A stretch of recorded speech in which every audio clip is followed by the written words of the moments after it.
In April 2019, the United States ambassador to Ukraine, Marie Yovanovitch, was in Kiev when she was called by a senior State Department official and told to get on the next plane back to Washington. Upon her return to D.C., she was informed by her superiors that although she had done nothing wrong, she could no longer serve as ambassador to Ukraine because she did not have the confidence of the president. It was a stunning turn of events for this highly regarded career diplomat who had done such a remarkable job fighting corruption in Ukraine that a short time earlier she had been asked by the State Department to extend her tour. Ambassador Yovanovitch has been in the Foreign Service for 33 years and served much of that time in the former Soviet Union. Her parents had fled Stalin and later Hitler before settling in the United States. She is an exemplary officer who is widely praised and respected by her colleagues. She is known as an anti-corruption champion whose tour in Kiev was viewed as very successful.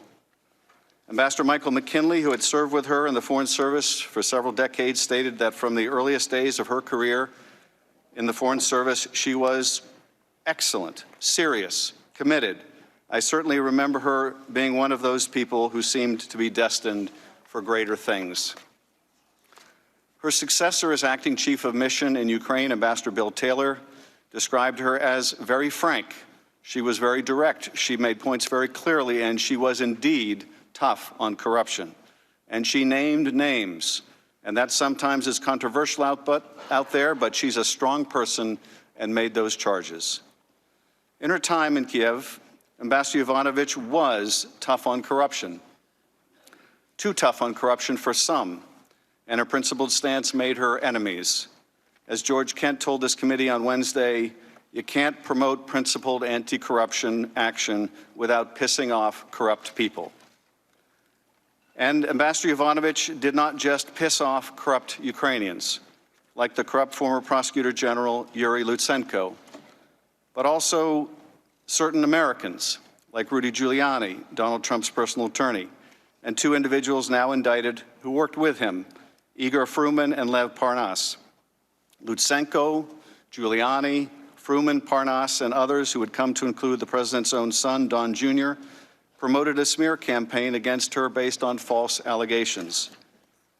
At the State Department, there was an effort to push back, to obtain a statement of support from Secretary Pompeo, but those efforts failed when it became clear that President Trump wanted her gone. Some have argued that a president has the ability to nominate or remove any ambassador he wants, that they serve at the pleasure of the president, and that is true.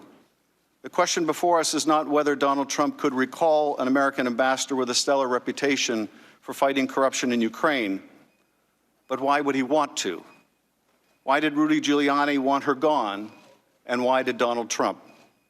And why would Donald Trump instruct the new team he put in place, the three amigos, Gordon Sondland, Rick Perry, and Kurt Volker, to work with the same man, Rudy Giuliani, who played such a central role in the smear campaign against her?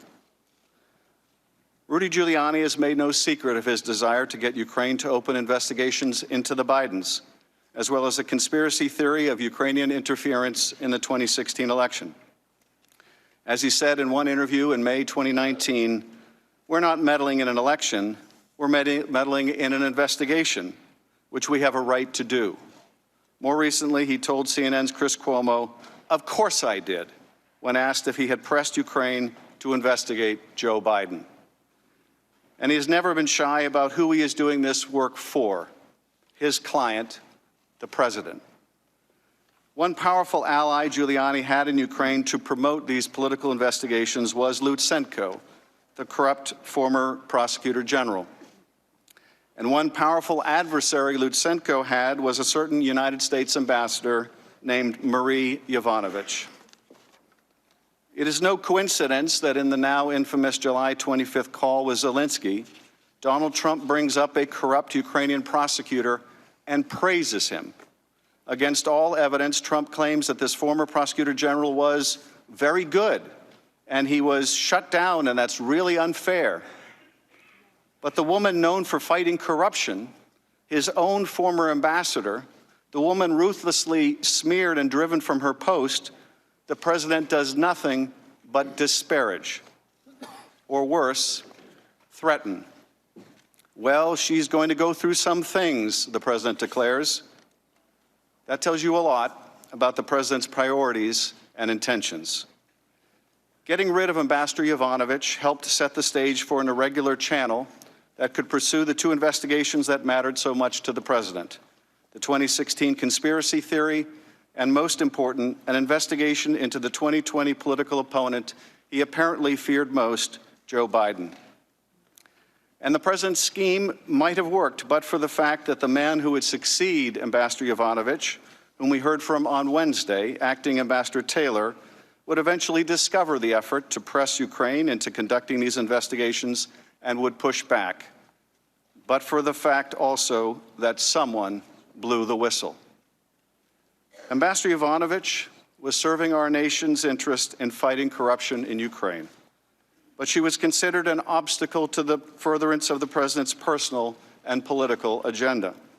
For that, she was smeared and cast aside. The powers of the presidency are immense, but they are not absolute, and they cannot be used for corrupt purpose. The American people expect their president to use the authority they grant him in the service of the nation, not to destroy others to advance his personal or political interests.